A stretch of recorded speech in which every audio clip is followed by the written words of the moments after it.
This is Tibet in the 1930s, a beautiful isolated land high up in the mountains of the Himalayas, surrounded by the empires of Britain and China, and yet still almost completely untouched by the outside world.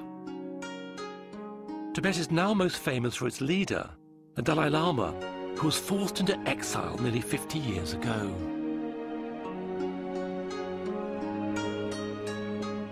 This treasure trove of rare colour films, shot by British, Chinese and Tibetan people who lived through these times, have been preserved by the British Film Institute. These films allow us a glimpse into a world which has almost entirely disappeared, to a time before the Dalai Lama and his people lost their country. Oh, father. I think my father.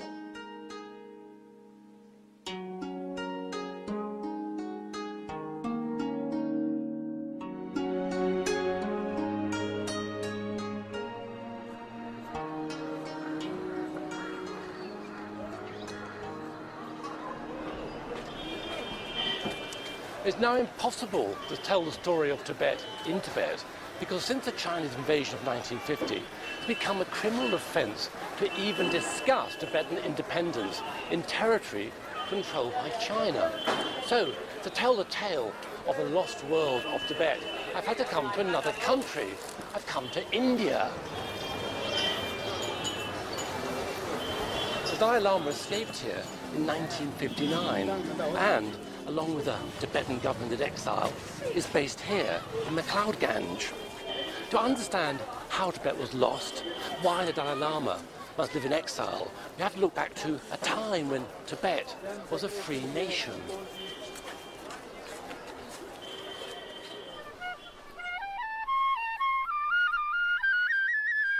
This is Lhasa, the capital of Tibet, in the early 1940s. This film is of the main shopping street, known as the Barkhor. Despite being shot in the 20th century, it looks medieval. Hardly surprising, given Tibet's location. It was almost impossible to reach, so it remained frozen in time.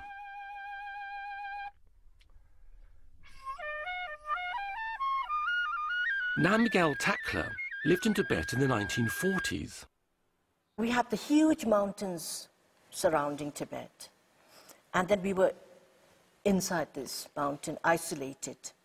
And we had the big Russia, China, Britain around us. And it was the policy to be kept, this country to be kept a buffer state, a sort of a zone where the big powers will not meet. And it was, we lived in the 20th century, we maybe have lived like we were in the 16th century. Tibetan society was both feudal and deeply religious. Buddhism had a profound effect in shaping its culture and traditions. Ruled by a dual system of aristocratic families and Buddhist monks, the government's main function was to maintain the religious state. Tibet's feudal structure meant that most of the population lived in poverty. Any attempts to modernize or invite foreign influence were resisted by the conservative and profoundly religious outlook.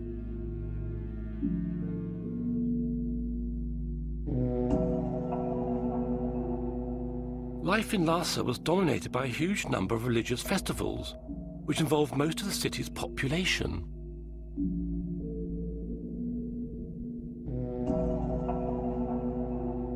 "68 days of the year were taken up with festivals.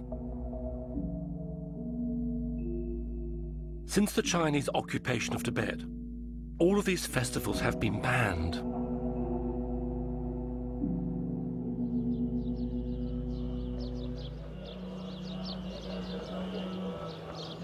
Even though life for exiled Tibetans has changed enormously since the Chinese invasion, Tibetan society is still deeply religious, and Buddhism is central to its culture. Tibetan prayer flags still hang in holy places. Each time the wind blows, the prayers that are written on them are released into the universe. Their colors are symbolic. They represent water, fire, earth, and air.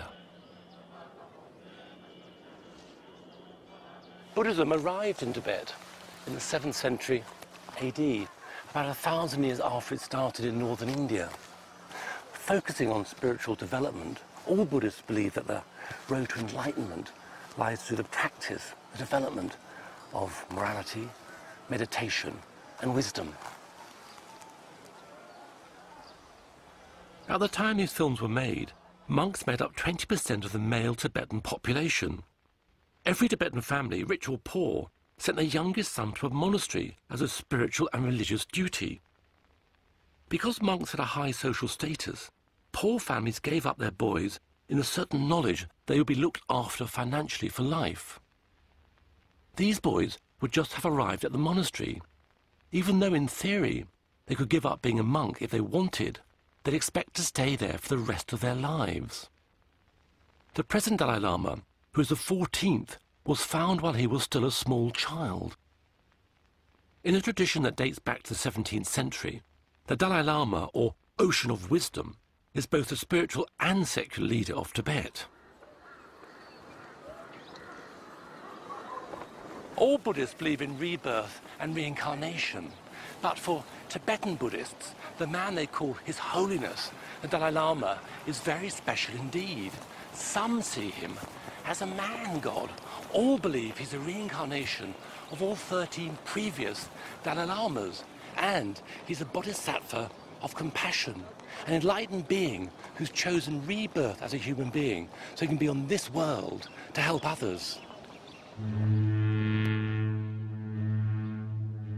When the 13th Dalai Lama died, his reincarnation, a 3-year-old boy called Tenzin Gyatso, was found some 600 miles from the capital in Amdo, a province in the far northeast. While the Western world was at war, the family made the long journey to the capital, Lhasa. The 14th Dalai Lama arrived in October 1940. By now he was 5 years old. He was accompanied by his father and mother and 2 elder brothers, Lobsang Samten and Gyalo Thondup. Oh, father. I think my father. Father, yes. Oh, my mother. Oh, this is elder brother, whom I bully.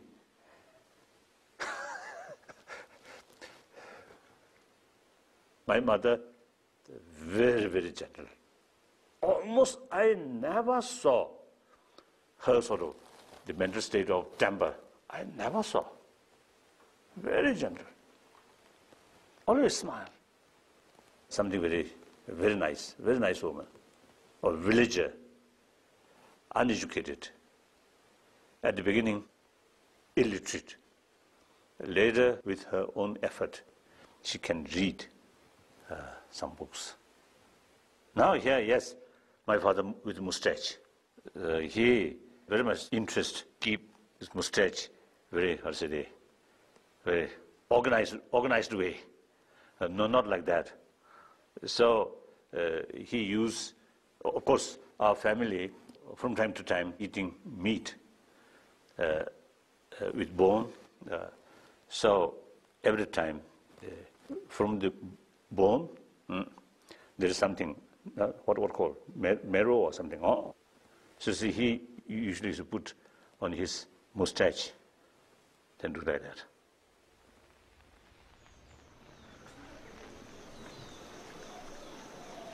Although the young Dalai Lama was revered as a god king, he would not take up his position as head of state until he reached 18. Years of monastic study lay ahead of him.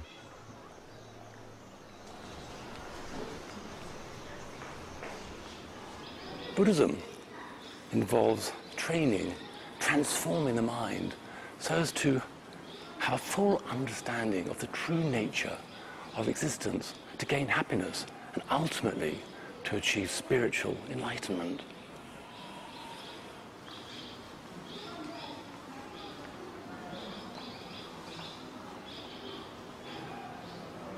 Buddhists believe it's only possible to escape suffering, to find true happiness by giving up all worldly desires and by accepting the transitory nature of life, all things change, come to an end.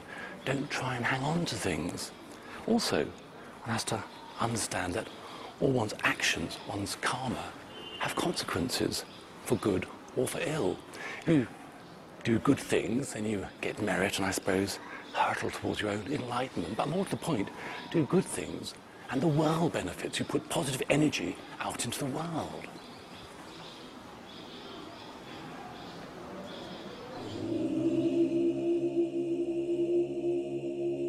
The events of Buddha's life and teachings were celebrated through ceremonies and rituals that dominated life in Tibet.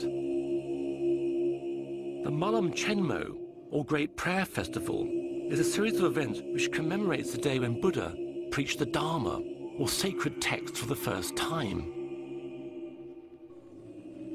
The festival starts when the monks take over the running of Lhasa from the government. The proctors of the Drepan monastery arrive carrying heavy silver maces to demand that power is handed over to them by the Kashag, or parliament. Their attendants ceremonially throw down the whips of the city magistrates and bow to the proctors to formalize the handover.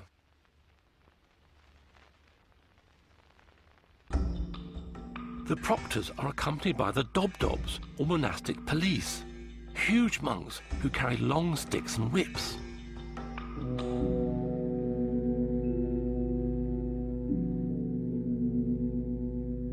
Wearing padded robes, their job is to intimidate and control the crowd of 20,000 monks who flood the city for the festival.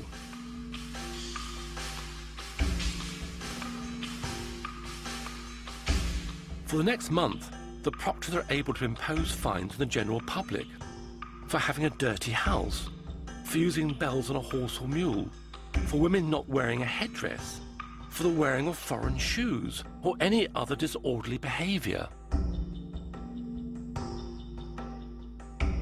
Gifts of money and food were handed out.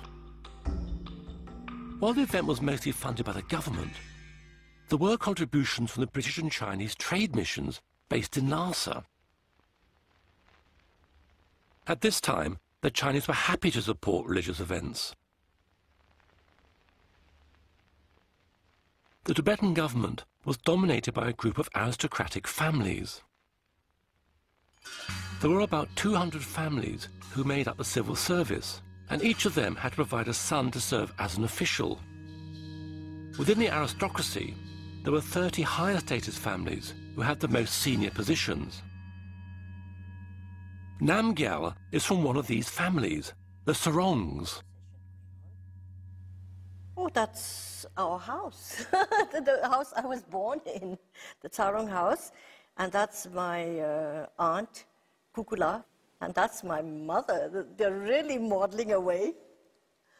It seems quite strange that they are modeling, because we never even heard of this in Tibet, nor did anybody do that, you know. It seems quite strange.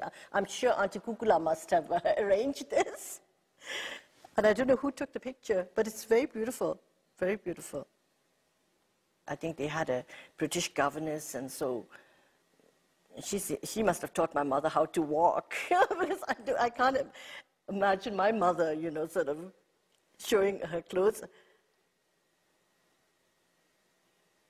Yeah, they're wearing the Lhasa ceremonial costumes. Kukula is considered very beautiful, and she's really beautiful in here, I must say.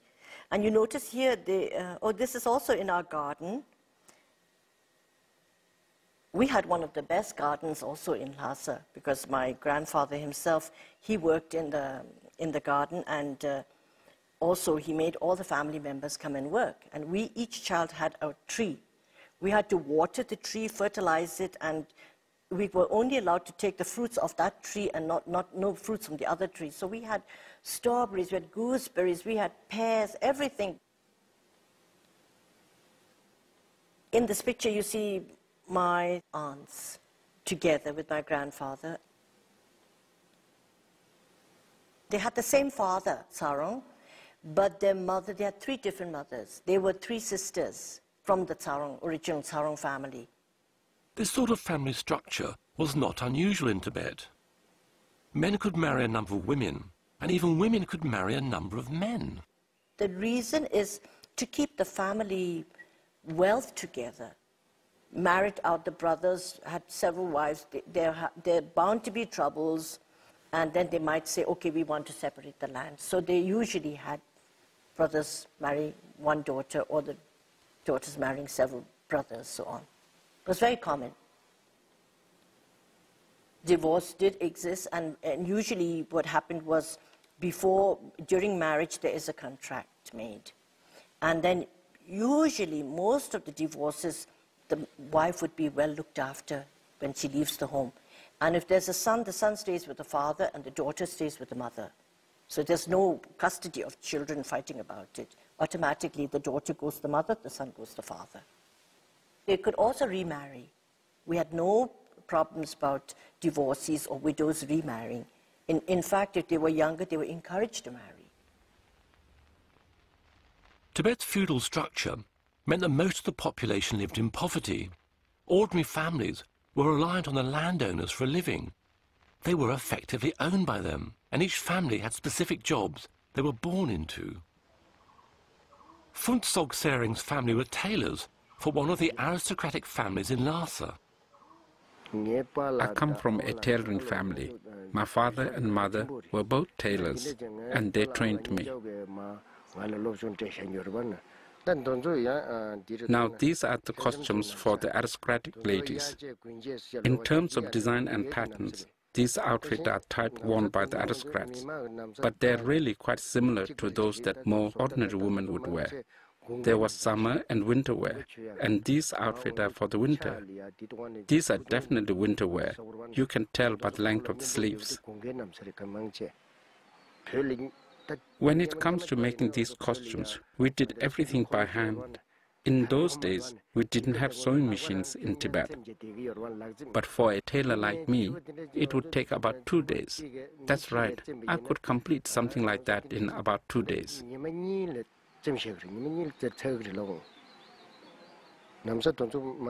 These are the costumes of the Kashak, and they are relatively easy to sew.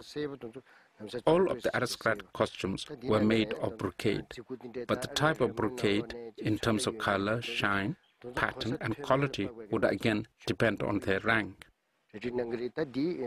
If we were making something for government civil servant, the design and pattern would depend completely on their rank and status. Shuo Lobsang Darji was a junior rank civil servant in the early 1950s. The higher ranked officials had a huge number of costumes they had to wear, while the lower ranks had far fewer. One of the original ancient costumes that was traditionally worn on official occasions is called the Galu costume. And I have worn that costume myself. I was one of the lowest ranks, like the 6th or 7th grade, and we all wore the Galu. It was the same color for everyone. But for day-to-day wear, I wore the native Nambu outfit, which was made of black or brown woolen cloth. A unique feature of the costume was the yellow hat called a bokto, which was worn by every grade of civil servant. As for the length of our hair, everybody just let it grow. Some had it down to their waists, some a bit shorter. You let it grow to its natural length and you never get it cut.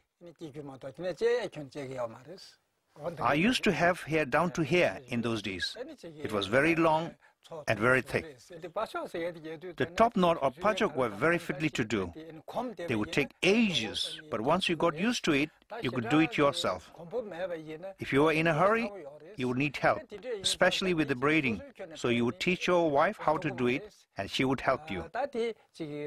Later, you could call in a professional hairdresser who specialized in braiding, and they were very skilled and therefore quicker. Most men and women had long hair. Of course, the monks didn't, because they had to have their heads shaved. Everybody else grew their hair long.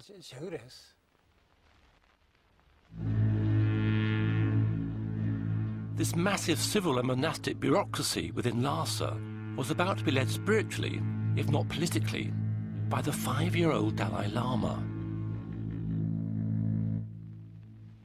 Before his official enthronement, he stayed at the summer palace, the Norbalinka. At first, his family were also allowed to stay there too, before he began his new life. Of course, at that time, my mother and father and my elder brother remain or stay with me. Then mother and father, I think every day they come to see me. And also I also visited to their home. I enjoy my native village's food. While pilgrims came from all over Tibet, foreign dignitaries also paid homage to the God King.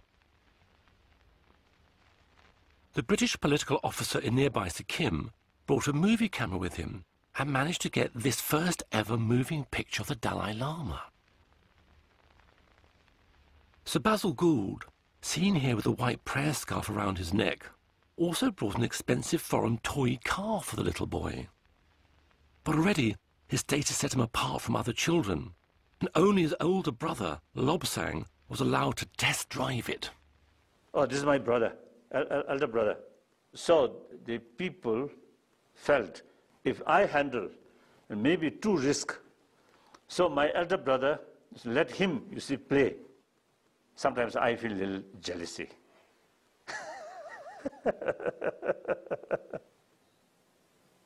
Somebody's in the car. I wonder if that is my husband. It's him. Namgyal married the Dalai Lama's older brother, Lobsang, in 1962. There's Lobsang on the horse now. I see him. Lobsang's so serious. I can't believe it. He looks so serious in there. He's not a serious person, but in there he looks so serious. Now that is a very nice picture, yes, of Lobsang's father with his mother going in front of him.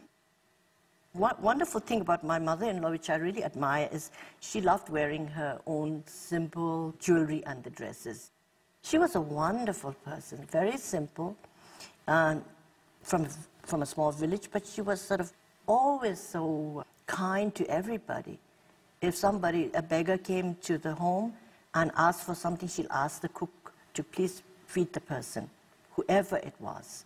And she was really kind to everybody. Wonderful person.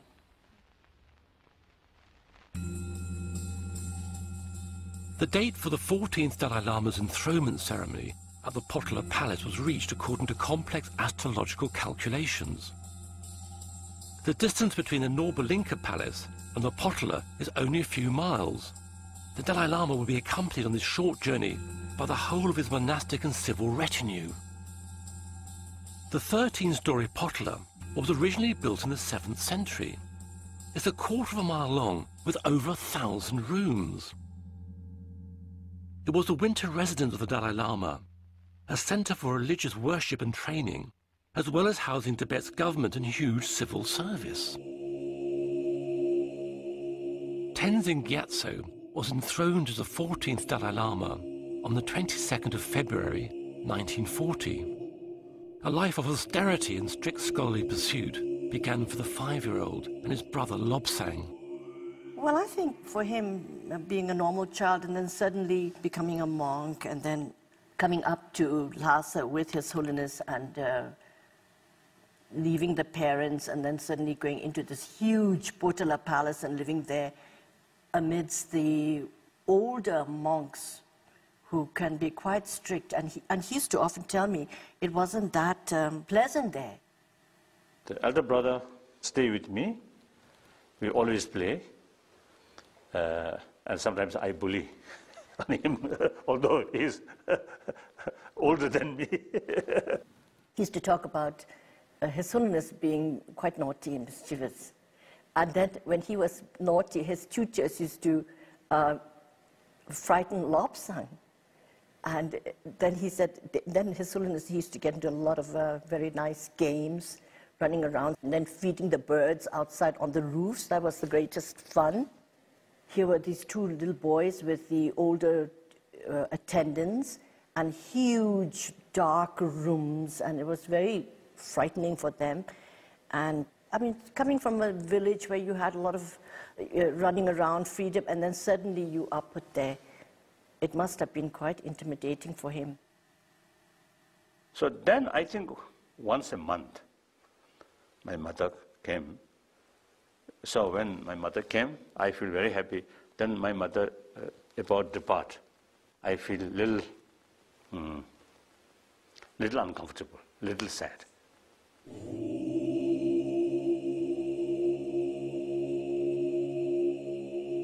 While the young boy studied, a monk regent took the role of Tibet's temporal leader until the Dalai Lama reached the age of majority.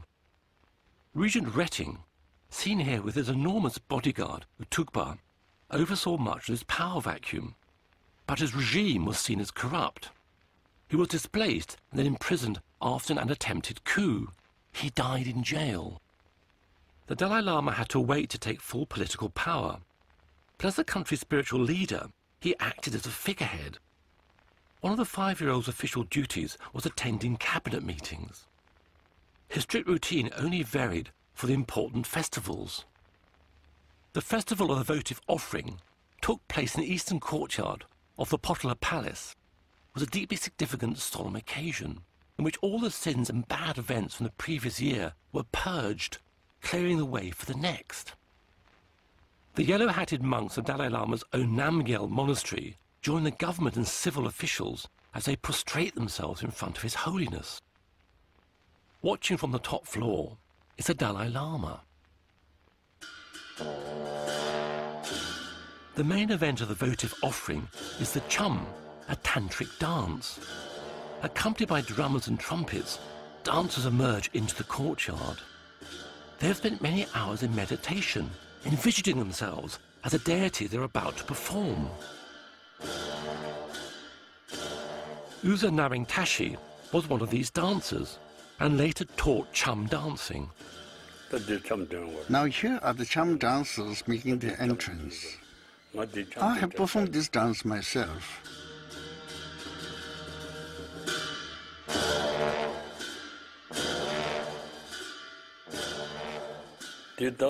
This is performed on the last day of the Tibetan calendar year. As the New Year is approaching, it's performed as an auspicious ritual to make sure that during the following year there is enough rain when we need it, that no misfortunes happen, that we are protected from any negative forces, and that there is peace in the world. That's why we perform the Cham dance.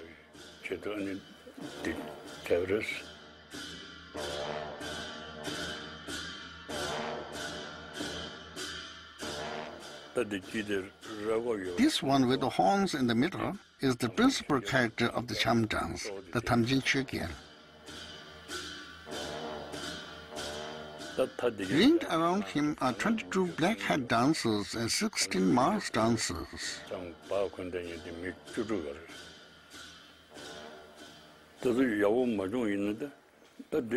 Teaching the stag dance is very difficult, especially as they start as young boys. I found it very hard myself.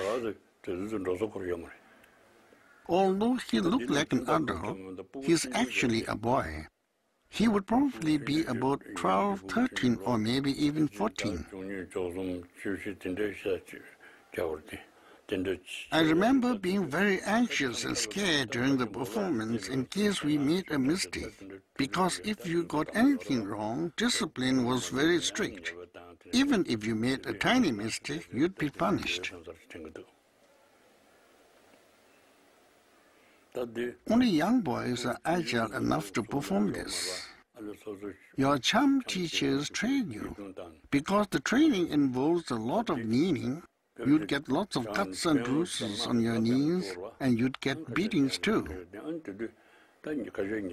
Only through such strict training can you achieve perfection.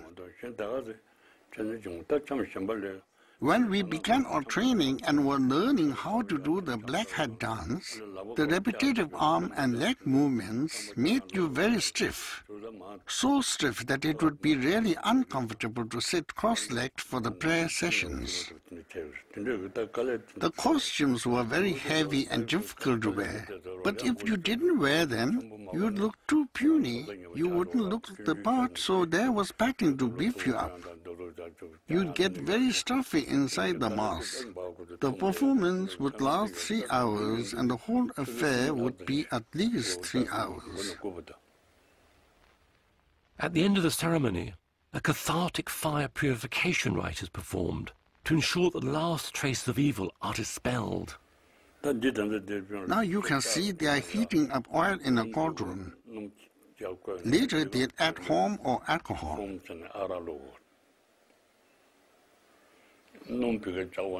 In this ritual, you fill a human skull with alcohol, and then you pour it into the boiling oil.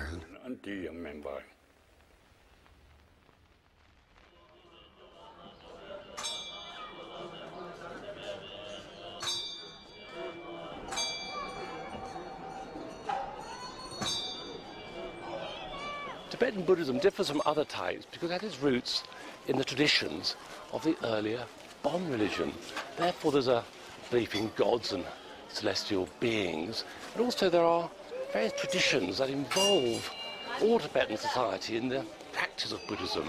Now Tibetans believe that their prayers can be given added power by being conducted by means of a prayer wheel. Here's a prayer wheel. Walking round the wheel means that my prayers have the power, all the written prayers, inside this wheel. Incredible. Also, there are flags and beads which have a similar thing, prayers through repetition. And the mantras are used to really gain merit and to help one on one's path to enlightenment.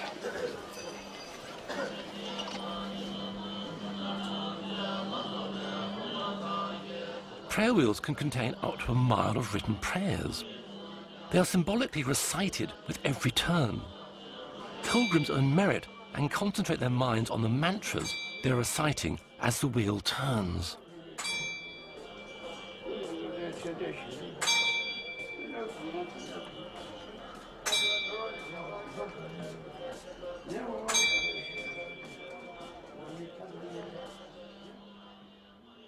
The circular 5-mile walk which surrounded Lhasa was known as the Linkor. On the festival days, pilgrims would start walking early in the morning. Artemisia, scrub rhododendron, and juniper twigs were burnt, and the air would be filled with incense. A new Linkor has been created at McLeod Ganj. It surrounds the Dalai Lama's own residence up there. This replaces the sacred path lost at Lhasa. Pilgrims now walk it. This is a particularly busy day. It's a festival day. These days, I say, they just walk it. In the past, pilgrims would prostrate themselves along the route, and that was done rather like this. One simply stops, says a prayer, and then one measures one's length on the ground, right way down to the bottom and up again. And so one goes, right around the path. I put my feet where my head was and down I go again. Difficult process, but it was to show respect and compassion for all thinking beings, to remove negative forces and to gain merit, to help one on one's path to enlightenment.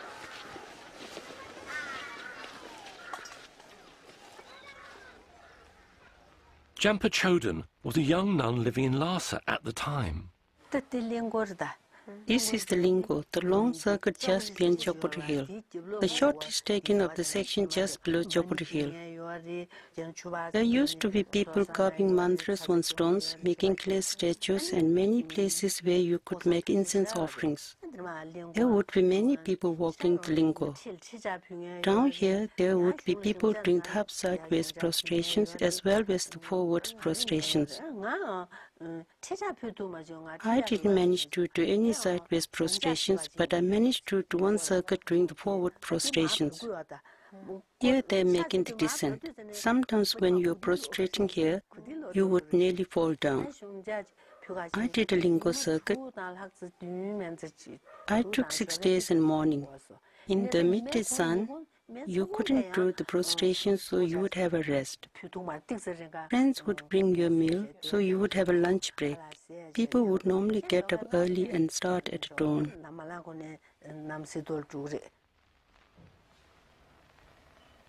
Jampa Sultram and Tenzing Choni Tara also did the Lingkor circuit. When they used to do the old Lingkor circuit, it used to take about 2 hours. But during Buddhist festivals, people weren't satisfied with merely walking it. They would prostrate themselves all the way around.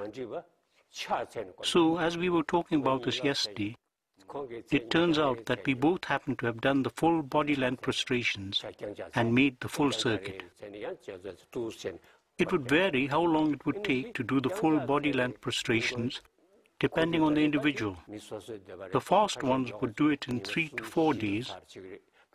Others might do it in short stages, so it would take about 7 to 8 days to do the full circuit. Wherever you ended the day, you'd leave a mark, and then you'd resume from there the next day. He said yesterday he did it in 4 days. The reason for doing the prostrations is to accumulate merit and to cleanse yourself of your negativities. It's an entirely spiritual activity.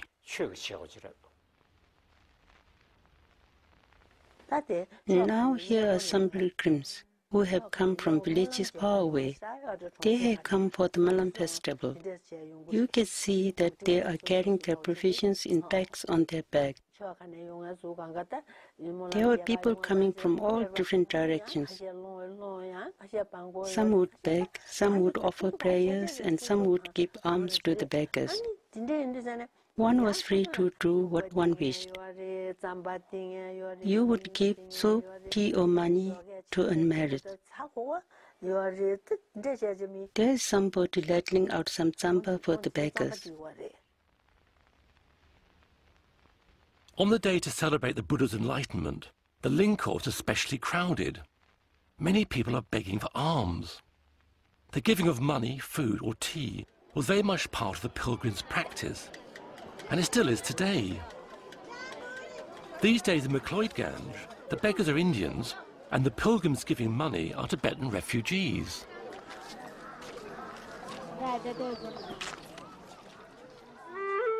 On festival days, the cabinet and senior civil officials also walked the Lingkor, but they would get very hot in their heavy ceremonial costumes, and so would stop off the British mission for a cup of tea. Historically, the British and Chinese were officially represented in Tibet. British pressure to allow trading had led to the establishment of a new British trade mission in 1937, and in the mid-1940s, a Chinese representative arrived in Lhasa. Relations with the British were cordial, while they were more tense with the Chinese. Dr. Sun Lien Shen, seen here being welcomed by Jigme Tering, the Tibetan finance minister, was a representative of the Chinese nationalist government. At home, China was in the midst of a bloody civil war between the nationalists and the communists. Life in Lhasa continued according to ancient custom and practice. The Dalai Lama lived in the Potala during the winter and the Norba Linka during the summer. Twice a year, the civil and religious hierarchy accompanied him on his move from palace to palace. Identified by the peacock-feathered umbrella, which accompanied his sedan chair or palanquin, the whole population of Lhasa watched silently for a glimpse of His Holiness.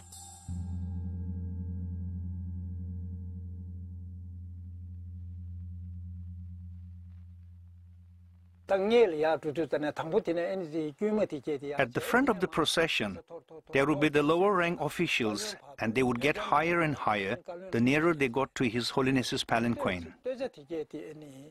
The front column are the monk civil servants in order of importance, up to the cabinet ministers who ride alongside His Holiness.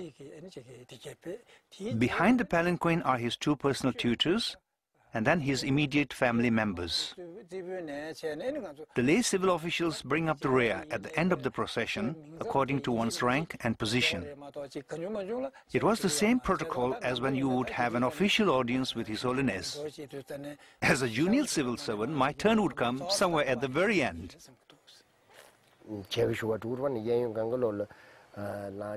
I went to see the Dalai Lama many times. We would stand on both sides of the route. Because he traveled in a palanquin, you only be able to get an occasional glance of him. We used to also stand in line with the crowd and view and get a blessing from His Holiness while he was in the palanquin, because everything was so silent, incense burning, and people very quiet and trying hard to get a glimpse of him. And at the end, they would have the army band coming, which was more fun. I mean, sort of a lot of excitement then.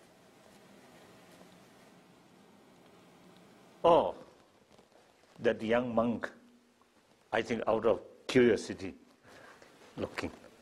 In any case, from my childhood, from that age, I always smile with people, with public. So people also, you see, love my smile. So whenever I look like that, the people express some kind of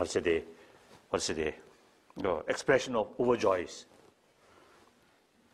I think around 10 years old, around 10, when I look this, I feel the people consider or the reincarnation of High Lama. But actually that young boy, I think only play how to play.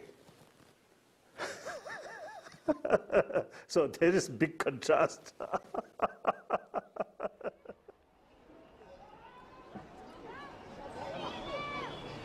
These days, there isn't quite the same spectacle when the Dalai Lama travels. Although lots of devotees turn out to see him, his bodyguards are now armed with walkie-talkies, and he travels in a modest, though bulletproof car.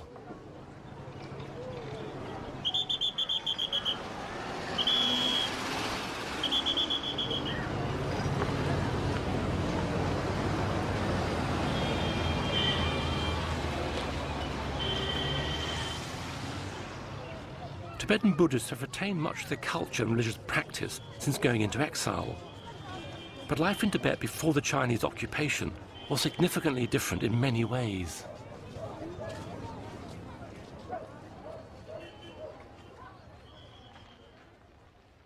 The Tibetan year is marked by many religious festivals. Here, at the Dalai Lama's own Namgyal monastery, thousands of people gather to celebrate New Year. This takes place in late February, early March. But sadly, far fewer festivals are celebrated now than they were in Tibet. The King's New Year festival celebrates the Dalai Lama's position as the ruler of both church and state. The high officials wear robes whose design dates back to the 7th century, along with ancient ornaments of amber and coral, which had been traded along the Silk Route and had originally come from the Mediterranean. The turquoise charm boxes around their necks and the golden bar encased in turquoise, which reaches their waist, is so heavy it must be carried. The ordinary people of Lhasa gather at the foot of the potala to watch the sky dancing, a spectacle which a man scales a rope up to a tall wooden mast, stands precariously on a small platform, and then spins himself around. The performer is traditionally a man from one of the small villages in the region of Sang. It's done in retribution for their resistance to the rule of the 5th Dalai Lama. There's a saying in Sang, mothers don't die from illnesses, but from worry that their sons might be taken for the sky dance.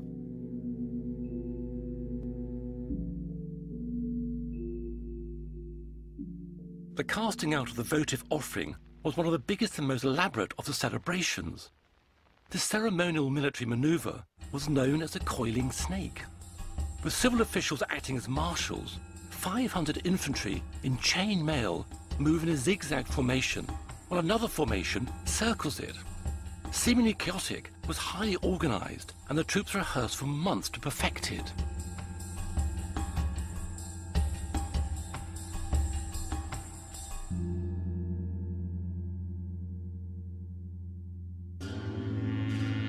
Hundreds of monks arrive, carrying green drums and cymbals.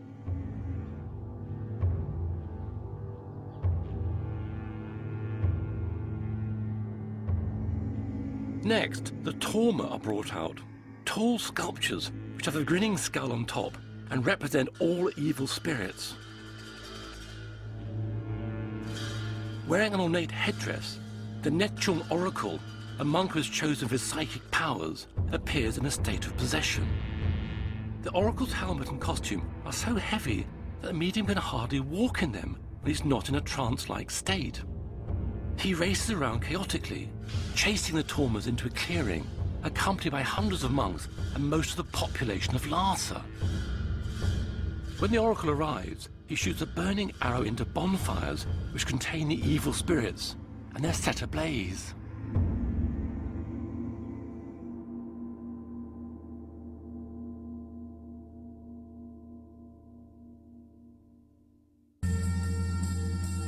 Many of the religious festivals had an additional civil or governmental element.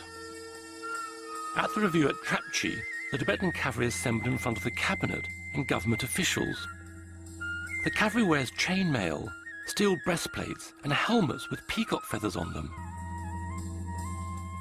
The standard bearers wear special helmets which have Allah inscribed on them in gold, thought to date back to 8th century contact with Arabs.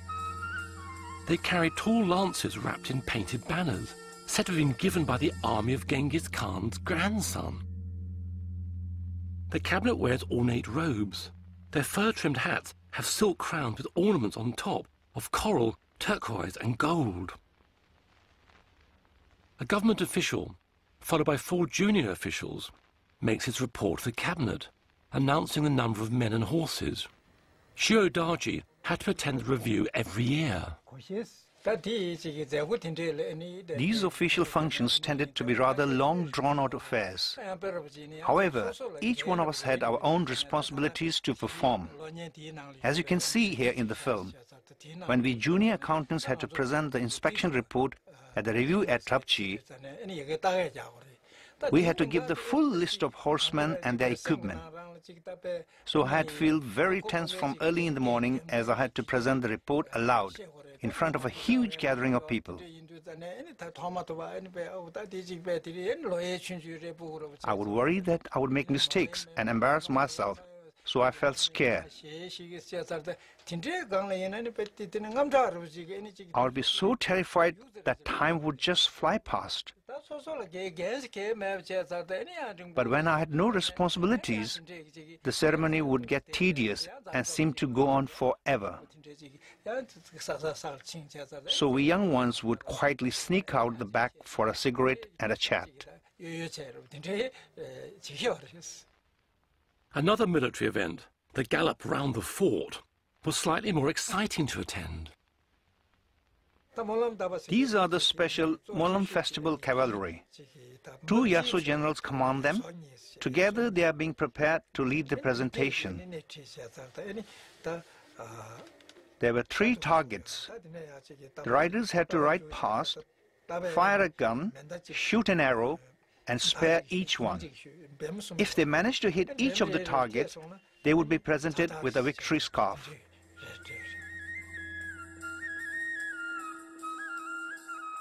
The targets are hung perilously close to the spectators' heads.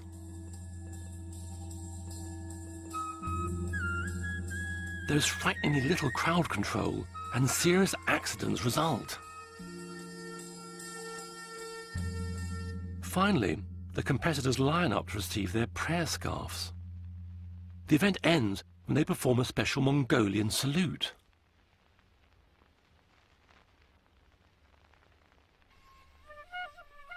Other pursuits were more gentle. The people of Lhasa, rich and poor alike, took advantage of the summer festivals to enjoy their environment. During the month of celebrations to honor the Buddha's enlightenment, the government ministers and officials rode around a lake to make offerings. After they'd had their turn, the ordinary pilgrims were allowed to go. It's hard to believe that war was raging in the rest of the world as the people of Lhasa set off for their annual picnic season.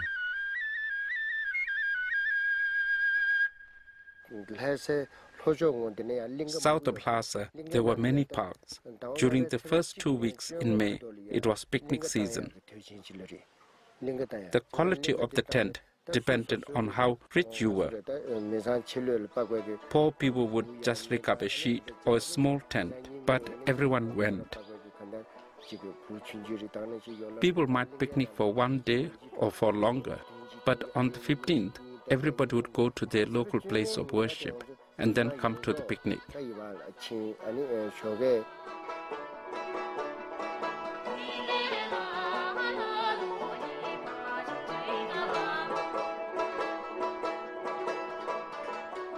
The nationalist Kuomintang government in China maintained its mission in Lhasa and even joined in with the Tibetan festivals.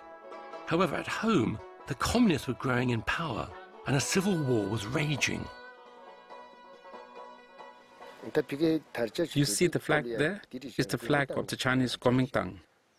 In those days, the Chinese in Tibet were mainly the official representatives of the Kuomintang.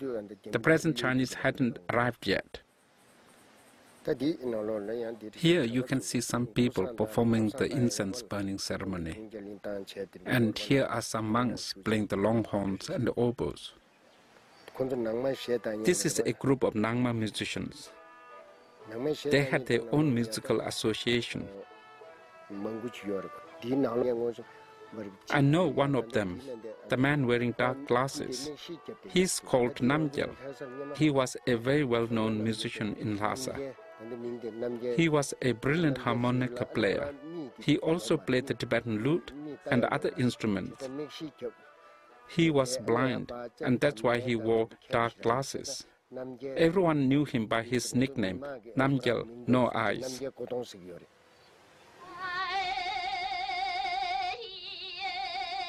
Another important summer event, and one of the Dalai Lama's favourites, was the annual opera festival held at the Nobulinka Palace. During summer in Nobulinka, I think around July or August, on summer festival, the folk dance, and also every day the military performance. So like another child, I love the military the performance. They well organized, they are quite smart, like that.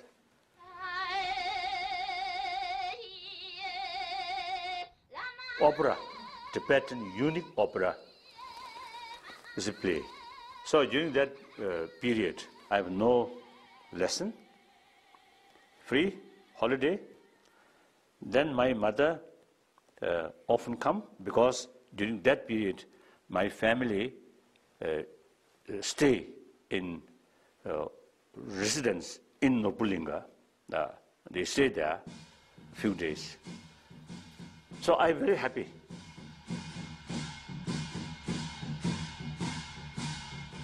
Then after 5 days, festival finish. The next day, my lesson started. And same time, the 5th day evening, my mother depart. So I feel very, very sad. That's the child's sort of experience, like that.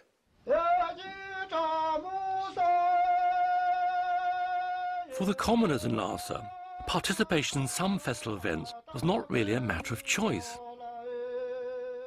For the wrestling and weightlifting, the contestants were all from the Dalai Lama's personal bodyguard regiment. Though it's hard to believe, given their size and stature. The wrestling was a particularly unpopular duty, as they had to wear loincloths. It was deemed to be shameful appearing semi-naked in public, and especially in front of your superiors. For most, shyness meant they were covered up quickly, but some seemed to rather enjoy it. At the same time as a horse race is being conducted around the city, there's also a foot race. A motley group of men run in brightly coloured outfits, somewhat unenthusiastically. The race is compulsory and is performed as a duty to their landlords.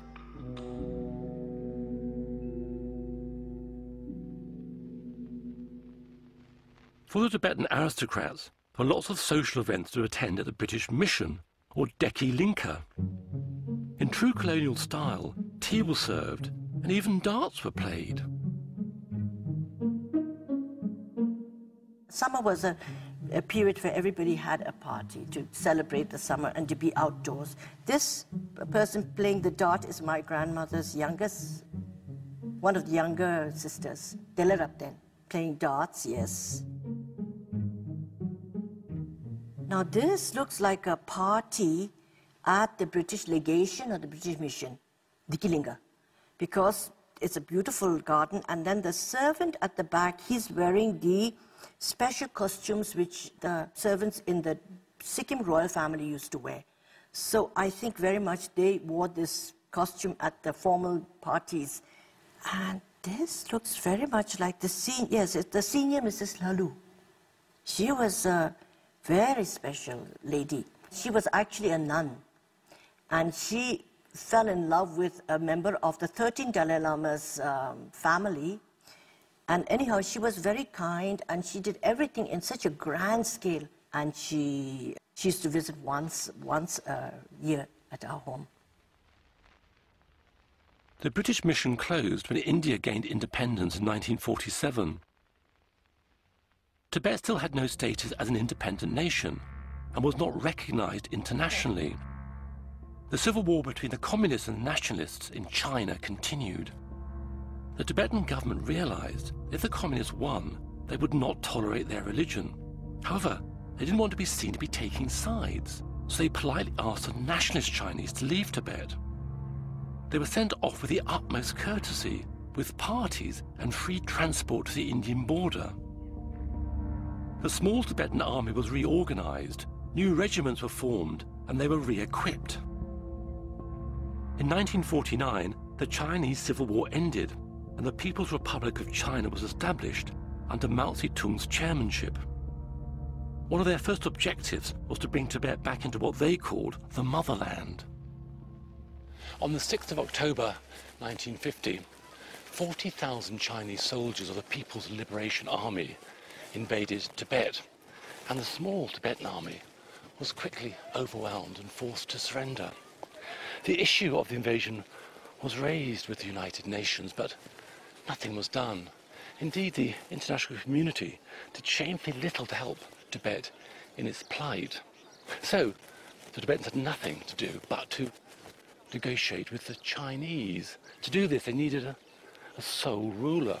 And so Dalai Lama, still with 2 years of training ahead of him, was rapidly giving the power to rule in Tibet.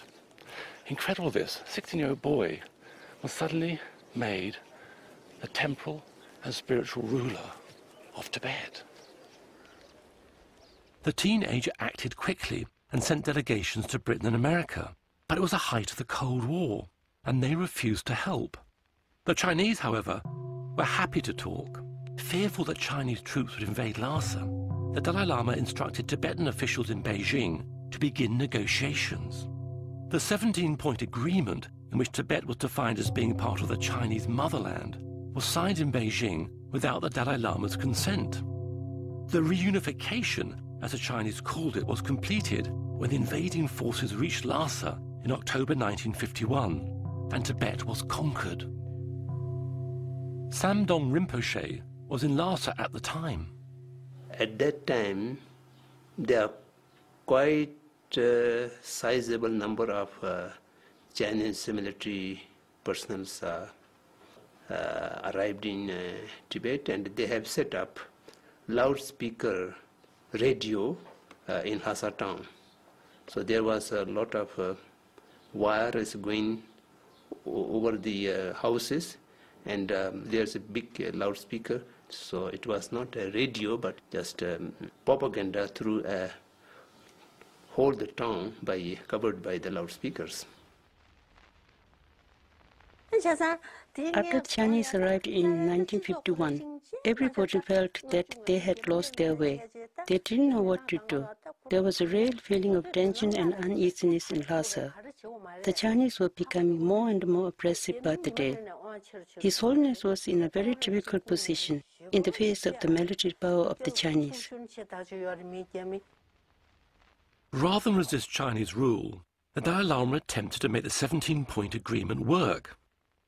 As it was meant to allow the Tibetan government to continue running its own country, for the next 3 years he set about introducing social and land reforms, attempting to propel Tibet into the 20th century. However, he still had ancient and highly demanding spiritual duties to perform. The Kalachakra ceremony, or Wheel of Time, is one of the most complex systems of theory and practice in Tibetan Buddhism. The 17-year-old Dalai Lama was initiated into this tantric tradition in front of hundreds of officials and monks at the Norbalinka Palace. I think this is the first time of Kalachakra initiation at Norbalinka. I think 16, 17. I already, you see, took the responsibility of the Kasa, the temple power. Oh, bless me. Here comes His Holiness the Dalai Lama. Here he is receiving mandala offering for long life. He's looking so young. He's not wearing glasses yet. He must be 16 or 17. Here is the Lord Abbot, elder brother of His Holiness, Losang Samte.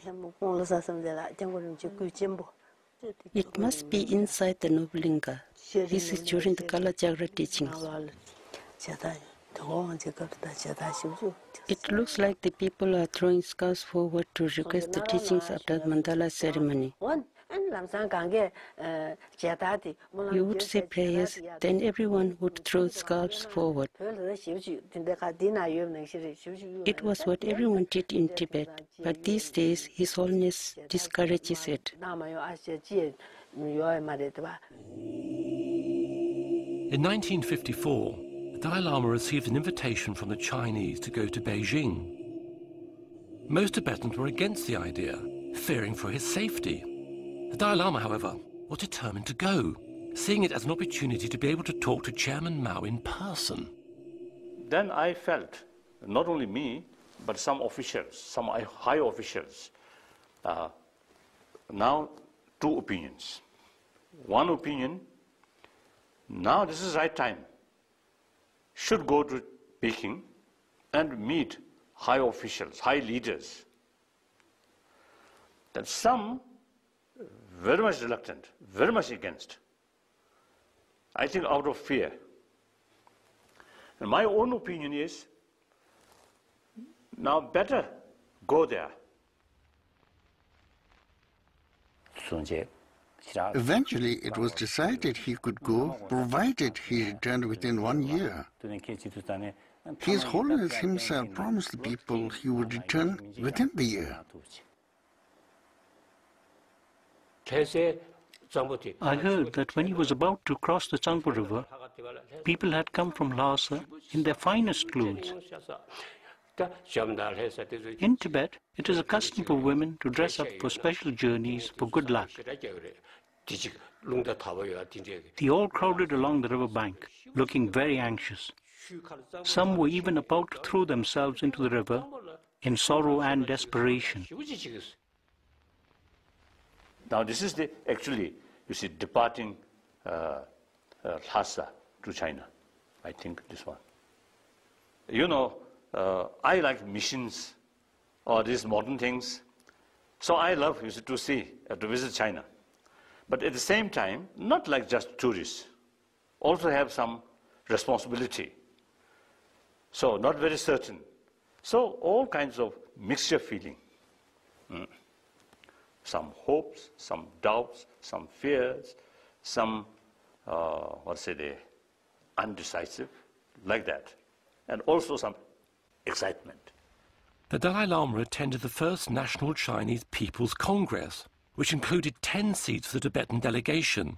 He was impressed by Mao and felt a great affinity with many of the egalitarian principles of communism.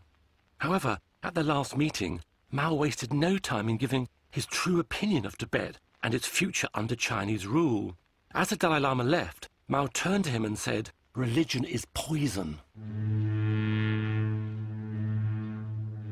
The Dalai Lama returned home. News reached him that the Chinese authorities in eastern Tibet were confiscating lands belonging to monasteries and redistributing them amongst themselves. The situation deteriorated. Fighting broke out between the Chinese army and Tibetan freedom fighters, and refugees began pouring into Lhasa. In the midst of this tense atmosphere, the Dalai Lama still had to take his final monastic exams, the main focus of which were public debates.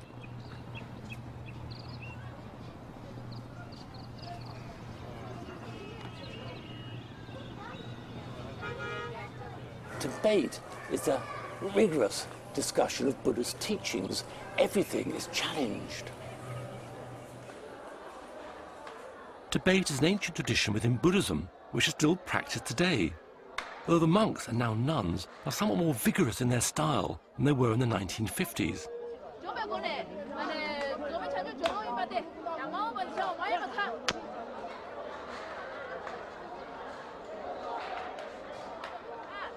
These monks are arguing over their personal interpretation of Buddhist texts. The skill is in arguing and using logic and your own analysis to back up your points. They are punctuated with claps to the hand. The respondent must then reply.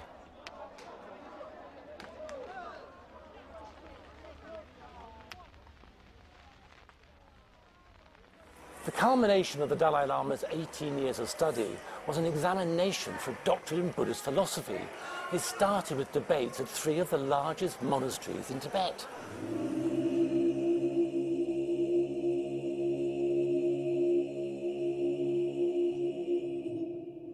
Drepung Monastery had 10,000 resident monks.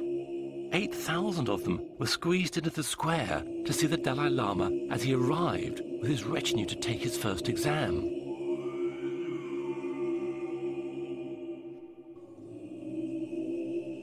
The monastery owned local estates and had some 20,000 tied peasants who worked the land and paid them taxes. The revenue paid for the prayer sessions and festivals which dominated monastic life. Feeding the monks for big events, like the examinations, was a huge, if somewhat rushed, process. The young monks run down from the cookhouse carrying huge tubs of sampa for their brethren who are sitting in the square.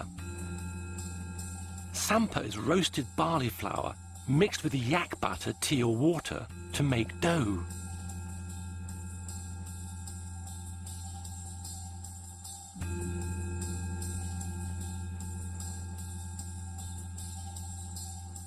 To celebrate His Holiness's presence, the monks are also given prayer scarves, tea and money.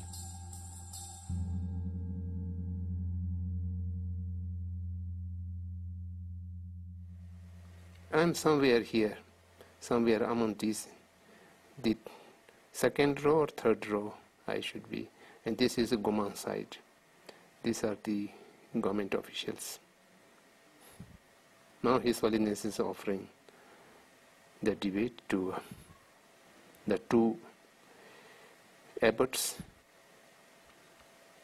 During his early life, he had to go to China, and he had to go to India, and he had so many things to attend. So then he did not have time to study. Oh, now this abbot, top scholar, Mongolian, and also when he asked question very rapidly. So, a bit more nervous. So, I had little opportunity to think how to trick to him. One top scholar, you see, very rapidly, you see, putting question, then no time, you see, how to pretend or how to defend like that. So now this is my turn, debate. Of course, we have received a lot of teaching from His Holiness, and we know he is a very great scholar. But he was not joined in the monastic debate. We thought he may not be very sharp in the in the debate. But for the first time, we saw when he was examined by the abbots, he was brilliant and absolutely sharp, equal with those who are debating in the monastery for lifetime. And the abbots find it quite difficult to debate with him.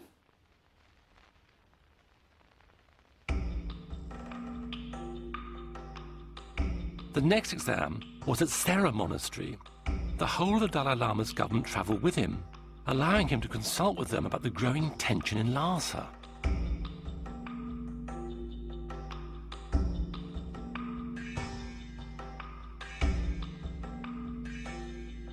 At the same time, he had to prepare for the next series of debates. But the abbots each had their own individual style of arguing.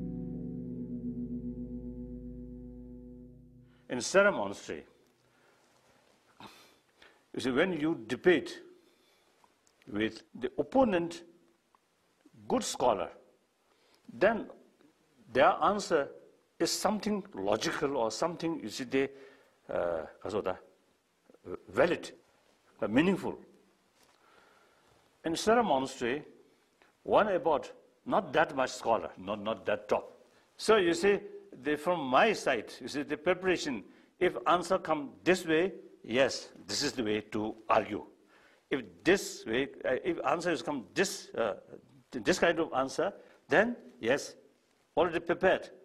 And here's the answer, unexpected answer. So then my tutor noticed that, then he very kindly stopped, now finish. Okay. That's tremendous relief.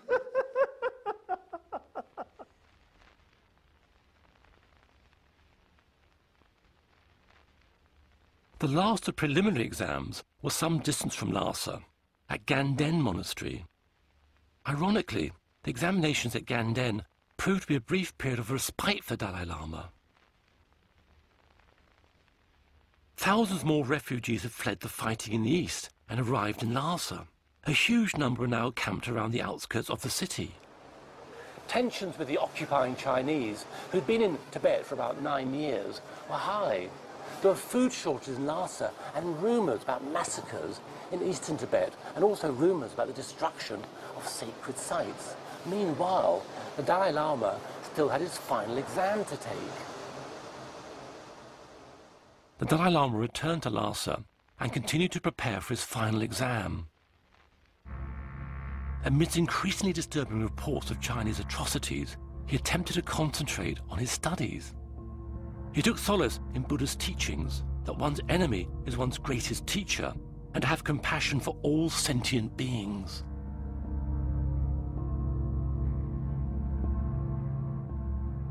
The final exam was arranged to take place at the same time as the Mulam New Year festival. There were 30,000 monks in the city, and pilgrims were arriving from all over Tibet. The Jokang temple was full to bursting. The cabinet, civil officials, and all the senior abbots and monks were present. At that time, things were very tense. On the one hand, a very solemn and grand ceremony was taking place. On the other hand, we were in a very dangerous and tense situation. There are a lot of rumors about danger to his security, and the threat perception was very high. And therefore, it was very tight security arrangements used to be there, and that was a bit annoying. And that was not a consonance with the monastic atmosphere. So a lot of soldiers with guns and very attentive and with walkie-talkies. These are not familiar with the people. So that was a tense and also the joyful. These are going together. Gun emplacements were built. There were Chinese carrying rifles patrolling the rooftops opposite. Everyone, government officials, the clergy, the people, were there for the religious function of the 13th, but they saw clearly the Chinese soldiers walking around on the rooftops. I was involved in organizing the event. In this emergency situation, there was nothing we could do. We asked some of the Hmong officials to disguise themselves as ordinary people and mingle with the public and to act like spies. On the one hand, the ordinary people and the aristocrats were all dressed up in their finest. On the other, right next door, the Chinese were making elaborate military preparations, with soldiers carrying rifles as if they might attack at any moment. It was unbelievable that these two extraordinary situations could be happening at the same time. The position between the Chinese and the Tibetans was becoming irreconcilable. It was an incredible situation that was unfolding. If you had told an outsider, they wouldn't believe you. But that's how it was. One aspect, the whole atmosphere is so tense. Many people actually felt whether this big gathering can take place or not, because it's so much tense. But then everything go very smoothly. So everybody very happy. My final examination, successful. I think very successful. And also, I myself, from the corner of my mind, another thing is, now no more any lesson. The Dalai Lama returned to the Norba Linka with his full retinue, but this time he was accompanied by armed guards. Little did he know that this 1,000-year-old ceremonial procession through Lhasa would be his last. The Chinese Governor-General of Tibet invited Dalai Lama to see a dance troupe at the Chinese military headquarters. In the name of dispensing with formality, the Chinese requested that he attend with unarmed bodyguards. Worried that a refusal would worsen the fragile situation, the Dalai Lama accepted, but the news soon spread. The Tibetan people came pouring into the Noble Linka, and their spokesmen forced their way into our official meetings. So His Holiness didn't go. This meant that any communication between the Chinese and the Tibetans had completely broken down. As this had happened, everybody felt it wasn't safe for His Holiness to stay. You could never tell what the Chinese might do. So everyone wanted him to leave as soon as possible. Although that was what everyone was thinking and what everybody wanted, no one dared say it out loud. We were all terrified. The Dalai Lama received news that Chinese were planning to attack the crowd surrounding the Noble Linka and bomb the building. Convinced that if he left, the people would be saved, he decided he had to leave. Of course, I think topmost in my mind is fear, sadness, and almost like the feeling of desperate. And also leaving some of my close friends, sweepers, or some monks who look after temples or the libraries in Nulinga, and including my dog. So as a human level, very sad, one factor. Then also, several thousand Tibetan, suppose different Noble Linka already gathered there. So that also additional worry. If something happens, then thousands of people will die.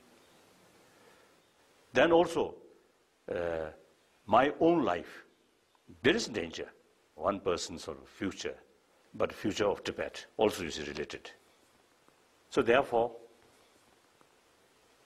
anxiety, fear, little doubt, hesitation, and sadness, all mixed, very much mixed. That night, the Dalai Lama escaped from the noble Inca, disguised as a Tibetan soldier.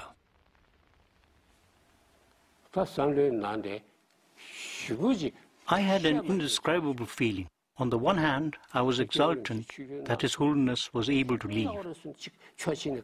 On the other hand, I was very sad when I saw him. Unlike the usual protocol and fanfare, he left wearing an ordinary brown uniform, carrying a rifle like a soldier. The next day, reached southern Tibet. Then fear of my life, then no longer. Then we have no hesitation to criticize about our Chinese brothers and sisters. While in Lhasa, although sometimes we criticize, but from one corner of our mind, we, be careful, be careful, be careful, or that kind of sort of situation. Then as soon as we reach southern Tibet, the free from Chinese forces, we get some extraordinary feeling now, freedom. 2 weeks later, after an arduous journey through the Himalayas, the Dalai Lama reached safety in northern India. That morning, around dawn, they began shelling the noble Inca. At around 9 or 10, I went to Chokpuri Hill, to the defensive position I had been assigned to monitor. When I looked towards the Potala, I saw there was a huge fire in the eastern wing. Near the account section, a huge fire. The canal bombardment started from the bottom of the hills upwards. That was followed by the rat-a-tat-tat of the machine gun fire. It was relentless. In any case, eventually, even the Zulakan was taken over and completely looted. Everything except for the George statue and the Sunze chapel, it was left like an empty shell. Everything else was destroyed.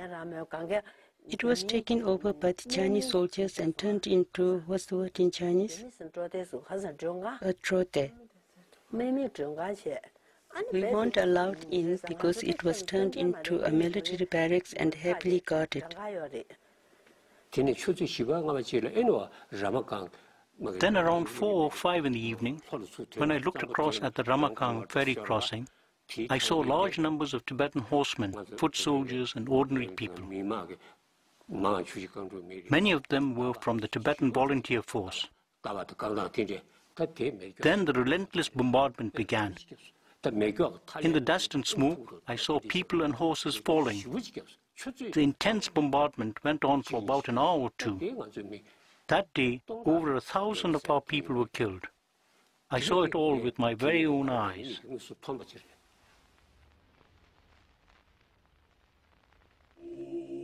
The Tibetan resistance, made up of freedom fighters and monks who had taken up arms for the first time in their lives, were no match for the Chinese army. They surrendered after 3 days. The Tibetan government was abolished, and the Chinese systematically began to destroy Tibetan society and its Buddhist culture and traditions. Monasteries were looted and scriptures burnt. Nuns and monks were forced to denounce their faith. They were also made to discard their robes and grow their hair. They were even forced to marry each other. Class resentment amongst the peasants over Tibet's feudal system was ruthlessly exploited. The government officials and aristocrats had their long hair shaved off, were imprisoned or forced to do menial jobs. They were subjected to public interrogation sessions, many resulting in death.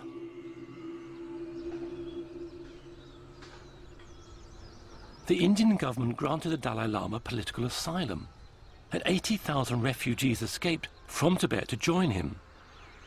He has lived here in Dharamsala, known as Little Lhasa, ever since.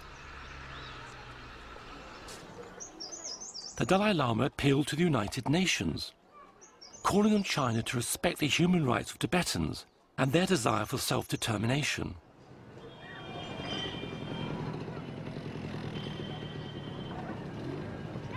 Despite 3 resolutions adopted by the UN General Assembly, the fact that thousands of monasteries were destroyed and hundreds of thousands of Tibetans were imprisoned in labor camps, the international community refused to intervene. It's tragic that Tibetans have lost their homeland, and with no tangible international intervention. But coming here, looking around, one can see that despite everything, Tibetans retain their sense of national identity, their culture, and their pride.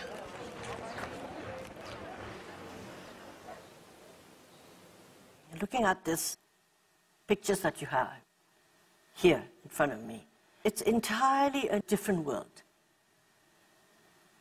And it was, to me, it's very sad. For instance, like my grandfather wanted Tibet. I get very emotional to talk about Tibet, you know. My grandfather wanted Tibet to be with the outside world and to join the United Nations, to educate the Tibetans outside and to be with the modern world. But his visions and his wishes, and also his 13th Dalai Lama and the 14th Dalai Lama had a wish that we must have contact with the international world. But unfortunately, from our own side, we were so blind and we knew nothing of the outside world.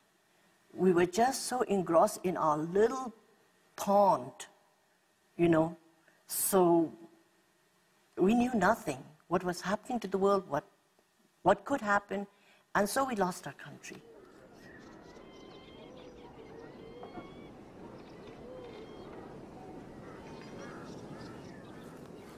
The Dalai Lama advocates a middle way, which means he wants Tibetans to move back to Tibet, even if they become a minority within China, but a minority with a degree of self-rule. He remains determined that the dialogue between the Chinese and the Tibetans remains peaceful and positive.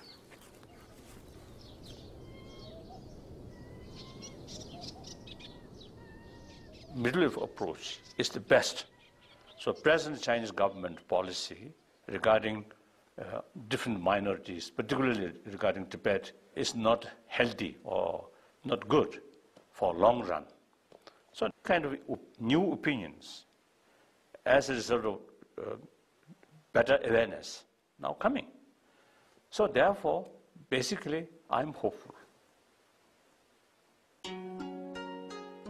Thank you.